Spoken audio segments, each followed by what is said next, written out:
বাংলাদেশের নারায়ণগঞ্জের Donald Trump নামের ভাইরাল মহিষটি এবার আন্তর্জাতিক রাজনীতির আলোচনাতেও জায়গা করে নিয়েছে। শুধু সামাজিক যোগাযোগ মাধ্যমেই নয়, এই মহিষকে ঘিরে কৌতুক ও আলোচনার ঢেউ পৌঁছে গেছে ইরান পর্যন্ত। এবার এই ভাইরাল মহিষকে ব্যবহার করে মার্কিন প্রেসিডেন্ট ডোনাল্ড ট্রাম্পকে খোঁচা দিয়েছে ইরান। শুক্রবার রাশিয়ার ইরানের সরকারি এক্স অ্যাকাউন্ট থেকে রাশিয়ার রাষ্ট্রীয় সংবাদ মাধ্যম আরটির একটি প্রতিবেদন শেয়ার করা হয়। সে পোস্টে বলা হয়, আহারে বেচারা, ডোনাল্ড ট্রাম্পের সাথে তুলনা করায় বাংলাদেশের মহিষটির মন খারাপ হয়ে গেছে।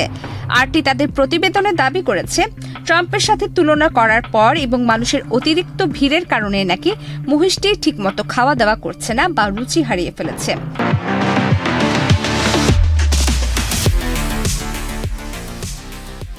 মূলত গত ফেব্রুয়ারি থেকে ঘটে যাওয়া আমেরিকা ইরান সামরিক সংঘাত এবং হোয়াইট হাউসের নতুন সামরিক পদক্ষেপ হুমকির জের ধরে ইরান এই কূটনৈতিক ও রাজনৈতিক অনলাইন যুদ্ধ শুরু করেছে।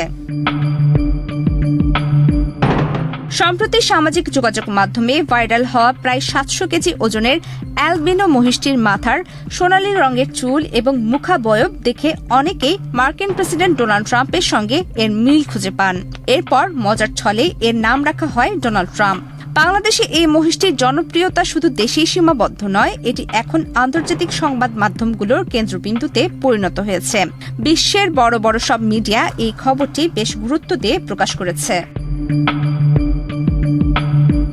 বিশ্বখ্যাত সংবাদ সংস্থা রয়টার্স খবরটি প্রকাশ করেছে। তাদের খবরের শিরোনাম হল, বাংলাদেশের বিরল ডোনাল্ড ট্রাম্প মহিষ এখন ঈদের সেন্সেশন।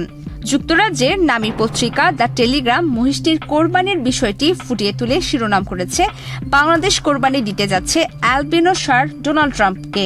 এছাড়াও ব্রিটিশ গণমাধ্যম দ্য ইন্ডিপেন্ডেন্ট এবং ভারতীয় সংবাদ মাধ্যম হিন্দুস্তান টাইমস ও নিউজ 18 সহ বিশ্বের প্রভাবশালী অনেক গণমাধ্যমে বাংলাদেশের এই আলোচিত পশুকে নিয়ে বিশেষ প্রতিবেদন করেছে। খামারে আসা দর্শনার্থীরা বলছেন, দূর থেকে দেখলে মহিষটির চুলের স্টাইল ও গায়ের রং সত্যিই মার্কিন প্রেসিডেন্টের কথা মনে করিয়ে দেয়।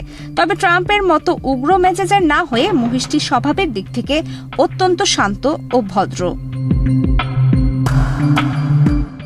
প্রমিত কিবরিয়া ইসলাম, বাংলাদেশ প্রতিদিন।